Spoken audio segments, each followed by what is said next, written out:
මේ වීඩියෝ එකේදී අපි කතා කරන්නේ Blender වල user interface එක ගැන. එතකොට මුලින්ම අපි Blender open කරපුවාම අපිට මේ වගේ splash screen එකක් පේනවා.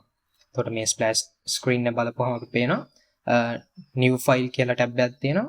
මේකේ අපිට පුළුවන් general 2D animation sculpting විදිහට අපිට කැමති project template එකක් open කරගන්න. දැන් මේ tutorial series එකේදී අපි කරන්නේ 3D animation එක. එතකොට අපිට අවශ්‍ය කරන්නේ මෙන්න මේ general කියන option එක. ඒ වගේම කලින් open කරලා තියෙන projects. ඒ කියන්නේ recent files මේ දකුණු පැත්තේ පෙන්නනවා. ඒ වගේම Blender crash වුණොත් එහෙම Blender project එක වැඩ කර ඉද්දී crash වුණොත් එහෙම ඒ last session එක. ඒ කියන්නේ අන්තිමටම පාවිච්චි කර හිටපු session එක අපිට recover කරගන්න option එකක් තියෙනවා. එතකොට අපි බලමු මේ Blender වල user interface එක කොහොමද කියලා. මුලින්ම ගත්තාම දැන් මේ Blender user interface එක ඇත්තටම complex වගේ පේනවා. හැබැයි මේක ඇත්තටම simple user interface එකක්. තියෙන panels 4යි. මැද ලොකු panel එකක් තියෙනවා. මේක ඇත්තටම 3D viewport එක. එතකොට මේ 3D viewport එකේ තමයි 3D animator කෙනෙක් එහෙම නැත්නම් 3D modeler කෙනෙක් වැඩිම වෙලා ගත කරන්නේ. මොකද මේ 3D viewport එකේදී තමයි අපි 3D objects manipulate කරන්නේ. එතකොට අපි edit කරනවා නම් එහෙම නැත්නම් sculpt කරනවා නම් මේ හැම දෙයක්ම කරන්නේ අපි මෙන්න මේ 3D viewport එක ඇතුලේ. 3D viewport එකට යටින් තියෙනවා පොඩි bar එකක් play button එහෙම controls තියෙනවා. ඊට පස්සේ start end කියලා numbers වගේක් දීලා තියෙනවා. ඒ වගේම යට 1 to 250 තව numbers වගේක් තියෙනවා. number line එකක් තියෙනවා. එතකොට මේක අපි පොඩ්ඩක් resize කරොත් මෙතන ඇත්තටම තියෙන්නේ timeline එක. එතකොට මේක ඇත්තටම වෙනස් After Effects Premiere Pro වගේ softwares එක බලද්දි මොකද ඒ softwares වල default එන්නේ time code system එක. ඒ කියන්නේ seconds වලින්. Blender වල එන්නේ frame sampling. එතකොට මේ timeline එකේ මේ number 1 කියලා මේ tab එකේ පෙන්නන්නේ අතරම current frame එක. ඒ වගේම start and end frames වලින් පෙන්නනවා timeline එකේ අපි කොච්චර duration එකක් අපිට ඇත්තටම අපේ project එකේ duration එක විදිහට select කරන්න ඕනේද කියලා. ඊළඟට දකුණු පැත්තේ තියෙනවා පොඩි panels දෙකක්. දකුණු පැත්තේ උඩම තියෙන්නේ outliner panel එක. dark black වලින් තියෙන්නේ outliner panel එක. එතකොට මේ outliner panel එකේ වාසිය තමයි මේක ඇත්තටම foldering system එක. ඒ කියන්නේ අපිට පුළුවන් අපේ project එක organize කරන්න. අපිට පුළුවන් new collections add කරන්න. ඒ වගේම මේ 3D viewport එකට අපි import කරන. එහෙම නැත්නම් අපේ project එකට import කරන assets අපිට මේ හැම දෙයක්ම මේ collections වලට වෙන් කරලා දාගන්න පුළුවන්. ඒකට අපි නිකන් හිතමු interior design එක. ඒ කියන්නේ අපි living room එකක් වගේ අපි model කරනවා නම් අපිට පුළුවන් ඒකේ තියෙන sofas එක collection එකකට දාන්න. ඊට පස්සේ wall decorations එක collection එකකට දාන්න. chairs ඊට පස්සේ coffee tables එහෙම තියෙනවා. ඒව අපිට පුළුවන් තව collection එකකට දාගන්න. මේ විදිහට අපිට පුළුවන් project එක organize කරගන්න. එතකොට ඒකට තමයි outline එක තියෙන්නේ. ඊළඟට outline එකට යටින් තියෙනවා properties panel එක. එහෙම නැත්නම් settings panel එක. එතකොට මේ settings panel එකේ තමයි අපි 3D viewport එකේ තියෙන objects වල ඒ වගේම මේ grid එකේ ඔයගොල්ලන්ට පේනවා dark grey color එකක් තියෙනවා. මේ dark grey color එක ඇත්තටම මේක world එක. ඒ කියන්නේ අපි 3D object එකක් place කරන්න නම් මේ 3D object එක වටේ world එකක් තියෙන්න ඕනේ. එතකොට මේකේ world settings ඒ වගේම object එකක object properties ඒ වගේම අපි දැන් animation එකක් කරනවා නම් අපි හිතමු අපිට ඕනේ පොකුණක් හදන්න. එතකොට පොකුණේ වතුර කොහොමද යන්නේ? එතකොට අපි දැනගන්න ඕනේ fluid simulate වෙන්නේ කොහොමද කියලා. එතකොට fluid simulations වගේ ඒවා. ඒ වගේම bullet එකක් ගිහිල්ලා glass එකක වැදුනම glass එක පුපුරන විදිය. මේ ඔක්කොටම කියනවා අපි physics කියලා. එතකොට අන්න ඒ වගේ physics properties ඊළඟට object එකක් ගත්තාම object එකක තියෙන materials ඒකට දාන textures මේ ඔක්කොටම අදාළ properties settings මේ හැම දෙයක්ම තියෙන්නේ මෙන්න මේ දකුණු පැත්තේ තියෙන properties panel එකේ. එතකොට මේ උඩම තියෙනවා කැමරා එකක් වගේ icon එකක්, ඊට පස්සේ print එකක icon එකක්, ඊළඟට image එකක icon එකක්. එතකොට මේ උඩම තියෙන settings තුන properties තුන render properties. ඒ කියන්නේ මේක පාවිච්චි වෙන්නේ rendering වලදී. ඊළඟට තියෙනවා scene data, ඊට පස්සේ තියෙනවා world settings. මෙතනින් පහළ තියෙන properties මේ box එක, ඊට පස්සේ wrench එක, මේ හැම එකක්ම අපි select කරන්නේ 3D object එකක්ද, camera එකක්ද, light එකක්ද කියන එක මත මේ properties වෙනස් වෙනවා. දැන් අපි ඉන්නේ 3D viewport එකේ. ඒ කියන්නේ 3D viewport එක ඇත්තටම අපි 3D cube එක select කරලා තමයි ඉන්නේ. එතකොට මේ 3D cube එකට අදාළ properties තමයි මෙන්න මේ properties panel එකේ පෙන්වන්නේ. දැන් මම මේ camera එක click කරොත් මෙතන properties වෙනස් වෙනවා. අපිට object properties පේනවා, physics properties පේනවා, ඒ වගේම අලුතෙන් icon එකක් add වෙලා තියෙනවා camera properties කියලා. මොකද අපි select කරලා ඉන්නේ camera එකක් හින්දා. ඊළඟට මම මේ lamp එක select කරනවා. එතකොට properties වෙනස් වෙනවා. දැන් කලින් තිබ්බ camera icon එක වෙනුවට light bulb icon එකක් තියෙනවා. ඒ කියන්නේ මෙතන තියෙන්නේ light properties. එතකොට මේ විදිහට 3D viewport එක ඇතුලේ තියෙන objects වල ඒ වෙනස් වෙන විදිහ අනුව properties panel එකේ icons උත් වෙනස් වෙනවා. ඒ කියන්නේ properties panel එකේ object එකට අදාළ data ඔක්කොම පෙන්නනවා. එතකොට object එකට අදාළ නැති data මේ properties panel එකේ පෙන්වන්නේ නැහැ. ඊළඟට ගත්තාම අපි 3D viewport එක බැලුවොත් 3D viewport එකේ උඩම තියෙනවා spheres 4ක්. එතකොට මේ පළවෙනි sphere එක ගත්තාම මේක ඇත්තටම wireframe mode එක. ඒ කියන්නේ 3D viewport එකේ තියෙන objects ඔක්කොම කළු පාට outlines වලින් පෙන්වනවා. ඊළඟට තියෙනවා solid view output එක. එතකොට මේක ඇත්තටම normal default output එක. ඒ කියන්නේ base mesh එක color එක තමයි මේ තියෙන්නේ. හරි. එතකොට default එන්න ගොඩක් වෙලාවට මෙන්න මේ වගේ light gray color එකක්. ඊළඟට තියෙනවා materials panel එක. ඊට පස්සේ තියෙනවා viewport shading කියන switch එක. එතකොට materials වලදී මේක තනි white විදිහට අපිට පේන්නේ. අපි තාම මේ object එකට කිසිම texture එකක්, ඒ වගේම කිසිම shading property එකක් අපි assign කරලා නැහැ. ඒකින්ද මේක blank විදිහට, එහෙම නැත්නම් white color විදිහට තමයි materials switch එකේදී අපිට පෙන්වන්නේ. ඒ වගේම rendering view එකේදීත් අපිට පෙන්වන්න materials මොනවත් නැහැ. ඒකින්ද lighting and shadow information විතරක් අපිට පේනවා. එතකොට Blender වල සාමාන්‍ය workflow එක easy කරගන්න. දැන් අපි Blender ඇතුළට අපි assets ගොඩක් import කරනවා නම්, දැන් හිතන්න අපි city එකක් build කරනවා කියලා. එතකොට හැම city එකකම තියෙන city එකේ තියෙන හැම object එකක්ම මේ විදිහට light gray color එකකින් පෙන්වන්න ගත්තොත් අපිට සමහර වෙලාවට objects වෙන් කරලා අඳුර ගන්න අමාරු වෙනවා. එතකොට ඒකට අපිට පාවිච්චි කරන්න පුළුවන් මෙන්න මේ flat කියන එක හරි studio lighting කියන option එක එක්ක random colors පාවිච්චි කරලා. එතකොට මම මේ 3D scene එකට objects import කරන්න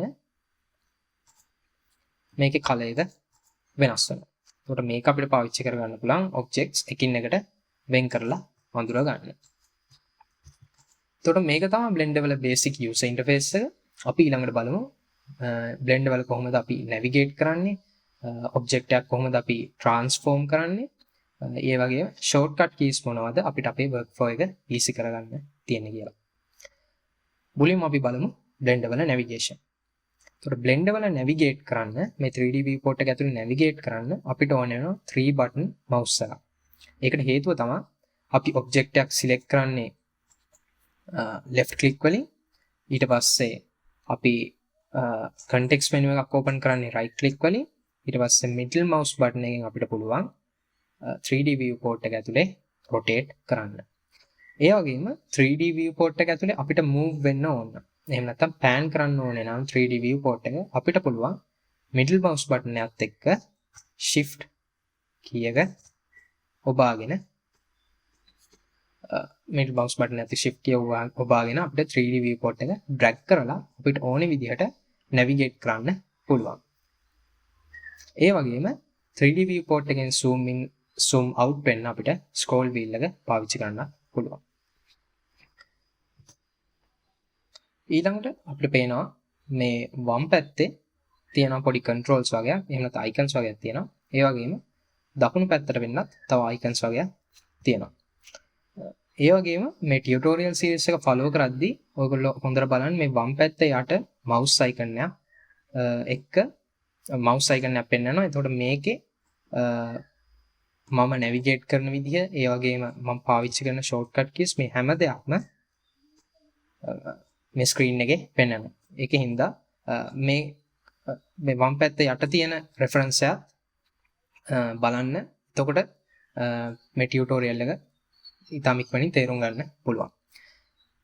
එතකොට අපි බලමු මේ වම් පැත්තේම තියෙන controls මොනවද කියලා. උඩම තියෙනවා selection control එක, ඊළඟට තියෙනවා 3D cursor එක, ඊට පස්සේ move, rotate, scale, transform විදියට controls තියෙනවා. එතකොට මේ select කියන control එකෙන් අපිට පුළුවන් objects select කරන්න. එතකොට මේකේ selection modes තියෙනවා 4ක්. tweak කියන්නේ ඇත්තටම object එකක් select කරලා මේ object එක අපිට move කරන්න පුළුවන් tweak කියන option එකෙන්. ඊළඟට තියෙනවා select box, select circle, ඒ වගේම select lasso. එතකොට අපි ගත්තාම normal Photoshop වගේ software එකක් use කරලා තියෙනවා නම් lasso tool එක, freehand tool එක වගේම තමයි මේ selection tools උත් එකින් එකට වෙනස් වෙනවා. ඊළඟට තියෙනවා 3D cursor එක. මේ 3D cursor එක කියන්නේ ඇත්තටම 3D viewport එකේ pivot pointer. ඒ කියන්නේ අපිට use කරන්න පුළුවන් දැන් මේ object එක ගත්තොත් එහෙම මේ object එකේ මැද තියෙනවා orange color dot එක. එතකොට මේක ඇත්තටම මේ object එකේ pivot pointer. අපිට පුළුවන් blender වලදී මේ object එක අපිට කැමති තැනකින් pivot කරගන්න මෙන්න මේ pivot point එක වෙනස් කරගන්න. එතකොට ඒකට අපිට use කරන්න පුළුවන් මෙන්න මේ 3D cursor එක. ඒ වගේම අපි blender වලදී අපි අලුතින් මොකක් හරි 3D object එකක් අපි import කරනවා නම් ඒ import කරන object එක plant වෙන්නේ 3D cursor එක තියෙන තැනමයි. මම දැන් මේ 3D cursor එක move කරා. අපි UV sphere එකක් import කරමු. එතකොට UV sphere එකේ plant වෙන්නේ 3D cursor එක තියෙන තැන. ඊළඟට තියෙනවා move tool එක. එතකොට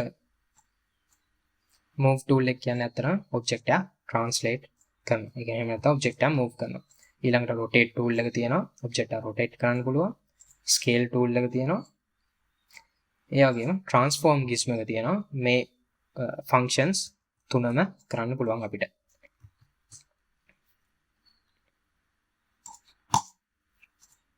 ඊළඟට ගත්තාම මේ move ඊට පස්සේ rotate, scale, transform කියන මෙන්න මේ controls ඔක්කොම අපිට shortcut keys වලින් access කරන්න පුළුවන්.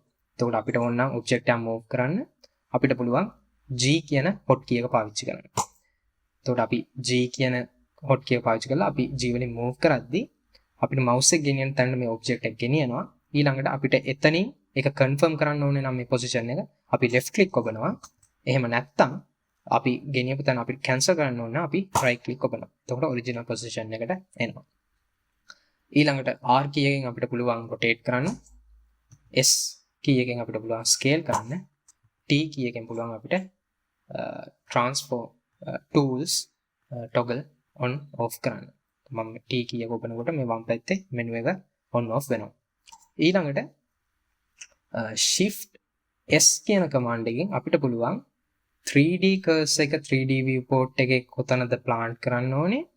එහෙම නැත්නම් අපි import කරන object එක අපි 3D cursor එක තියෙන තැන plant කරනවද? එහෙම නැත්නම් 3D viewport එක වෙන කොහේ හරි plant කරනවද කියලා අපිට commands එකින් එකට වෙනස් විදිහට අපිට දෙන්න මෙතන commands ගොඩක් තියෙනවා. එතකොට cursor to world origin කියන්නේ අපි 3D cursor එක වෙන කොහේ හරි viewport එක වෙන කොහේ හරි තියෙනවා නම් අපිට පුළුවන් original මේක world origin එකට cursor එක ආපහු reset කරන්න.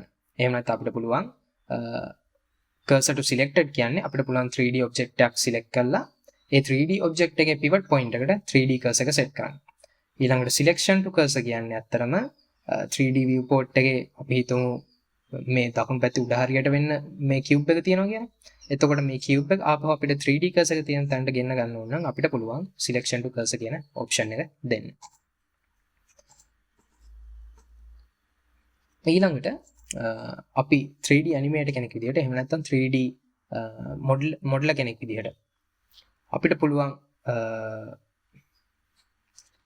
ඊළඟට 3D artist කෙනෙක් විදිහට use කරන වැඩියෙන්ම use කරන shortcut key එක තමයි මේ blender වලදී shift A කියන එක. මේක තමයි අත්‍තරම add menu එක. මේක අපිට පුළුවන් අපිට කැමති mesh එකක් මේකට import කරගන්න 3D viewport එකට. එතකොට මේ mesh වර්ග තියෙනවා ඊළඟට curves වර්ග තියෙනවා meta balls ඊට පස්සේ grease pencil text add කරන්න පුළුවන්. ඊළඟට armatures ඒ කියන්නේ bone systems අපිට add කරන්න පුළුවන්. lattices අපිට පුළුවන් objects deform කරන්න. ඊළඟට empties images lights light probes camera speakers force fields විදිහට අපිට 3D animation එකක් කරන්න අවශ්‍ය කරන හැම 3D object එකක්ම අපිට මේ shift A කියන menu එකෙන් add කරගන්න පුළුවන්. එතකොට මේ shift A කියන command එකම මේ වම් පැත්තේ 3D viewport එක වම් පැත්තේ උඩම තියෙනවා. එතකොට මේකෙනුත් අපිට access කරන්න පුළුවන්. තව වැදගත් function එකක් තමයි snap during transform කියන function එක. එතකොට මේ 3D viewport එකේ උඩම තියෙනවා magnet එකක් වගේ icon එකක්. එතකොට මේ icon එක අපි toggle on කරපුවාම අපිට පුළුවන් මේ object එක transform කරද්දී මේ grid එකට 3D viewport එකේ තියෙන grid එකට snap කරගන්න. එතකොට snapping off කරගන්න snapping off කරපුවාම 3D object එක normal intricate විදිහට මේක move වෙනවා. අපි snapping on කරපු ගමන් මේක grid එකට snap වෙනවා. එතකොට අපිට මේ snapping on off කරගන්න පුළුවන් transform tool එක පාවිච්චි කරන ගමන් control key එකත් අපි ඔබා ගත්තොත්. එතකොට අපි හිතමු දැන් move මේ object එක move කරන්න ඕනේ කියලා. ඒකට අපි use කරනවා G කියන key එක. එතකොට මේ move කරද්දී මේක grid එකට set කරගන්න ඕන නම් අපිට පුළුවන් control ඔබාගෙන මේ 3D object එක 3D viewport එකේ move කරගන්න. එතකොට අපි rotation කරත් ඒ parametric විදිහට අපිට rotate කරගන්න පුළුවන්. ඊපස්සේ අපි scale කරනවා නම් ඒත් units විදිහට අපිට scale කරගන්න පුළුවන්. එතකොට control එක පාවිච්චි කරලා අපිට පුළුවන් 3D viewport එකේ 3D grid එකට අපේ transformings ඔක්කොම snap කර ගන්න. ඊළඟට මේ 3D viewport එක ඇතුළේදී අපි N කියන key එක press කරොත් අපිට menu එකක් open කරගන්න පුළුවන්. එතකොට මේකේ parameters වගේක් තියෙනවා transform parameters කියලා. එතකොට මේක ඇත්තටම object එකට තමයි මේක අයිති වෙන්නේ. මම scale කරද්දි මේකේ scale එක වෙනස් වෙනවා. මේක rotate කරද්දි rotation කියන parameters වෙනස් වෙනවා. එතකොට මේක ඇත්තටම objects වල transformation details ඔක්කොම පෙන්වන්නේ මෙන්න මේ transform කියන property panel එකේ. ඊළඟට තියෙනවා view කියලා panel එක. මේ view කියන panel එක ඇත්තටම වාසිදායක වෙනවා camera එක use කරද්දි. මේක අපි බලමු camera එකක් කොහොමද 3D animation එකට use කරන්නේ කියන වීඩියෝ එකේදී. ඊළඟට මේ user interface tutorial එකේ අපි අවසාන වශයෙන් අපි දැනගන්න ඕනේ දේ තමයි මේ උඩම තියෙන tab switches. එතකොට ඔයගොල්ලෝ දැකලා ඇති After Effects වගේ software එකක් පාවිච්චි කරද්දී ඒකේ තියෙනවා workspaces කියලා જાතියක්. එතකොට අපිට පුළුවන් colors වලට එහෙම නැත්නම් editing වලට වෙනම workspace එකක් ඒ වගේම animate කරද්දී වෙනම workspace එකක් විදිහට අපිට පුළුවන් මේ screen එකේ අපිට ඕනේ කරන panels adjust කරගන්න. එතකොට Blender වලක් තියෙනවා මේ වගේ function එකක්. ඒකට තියෙනවා tab switches. එතකොට මේ උඩම තියෙනවා layout කියලා එකක්. ඊළඟට modeling කියලා එකක් තියෙනවා. ඊට පස්සේ sculpting කියලා tab switch එකක් තියෙනවා. එතකොට මේ විදිහට switches තියෙනවා. මේවා ඇත්තටම workspaces. එතකොට අපි sculpting tab switch එකේදී අපිට අවශ්‍ය කරන්නේ sculpting tools ටිකයි sculpting properties ටිකයි විතරයි. එතකොට Blender වල ඒකට වෙනම workspace එකක් හදලා තියෙනවා sculpting කියලා. අපිට ඕනේ කරන data ටිකයි properties ටිකයි add කරලා. ඊළඟට UV editing වලදී ඒකට අවශ්‍ය කරන panels ඊළඟට ෂේඩිං වලදී අපිට අවශ්‍ය කරන්නේ ෂේඩර් නෝඩ්ස්. එතකොට ඒකට ගැලපෙන්න ස්ක්‍රීන් එක ඇඩැප්ට් වෙලා තියෙනවා. එතකොට මේ විදිහට ටැබ් ස්විචස් හදලා තියෙනවා Blender වල අපේ work flow එක easy කරගන්න. එතකොට මේ ටැබ් ස්විචස් වලින් preset විදිහට හදලා දීලා තියෙනවා workspaces.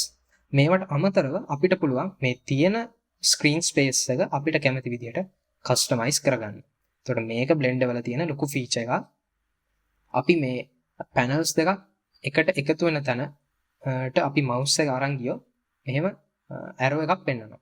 එතකොට මේ arrow එකෙන් අපිට පුළුවන් මේ panel එක resize කරගන්න. ඒ වගේම දැන් මේ 3D viewport එක තියෙන screen area එක කොටස් දෙකකට split කරගන්න ඕනේ නම් මට පුළුවන් මේ කෝණ එකකට ගිහිල්ලා top කෝණ එක හරි left කෝණ එක හරි අපිට අරගෙන මේක click and drag කරන්න ඕනේ අපි.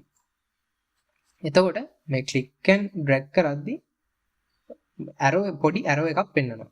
වම් පැත්තට දකුණු පැත්තට විදිහට අපිට ඕනේ direction එකට arrow එකක් පෙන්වනවා.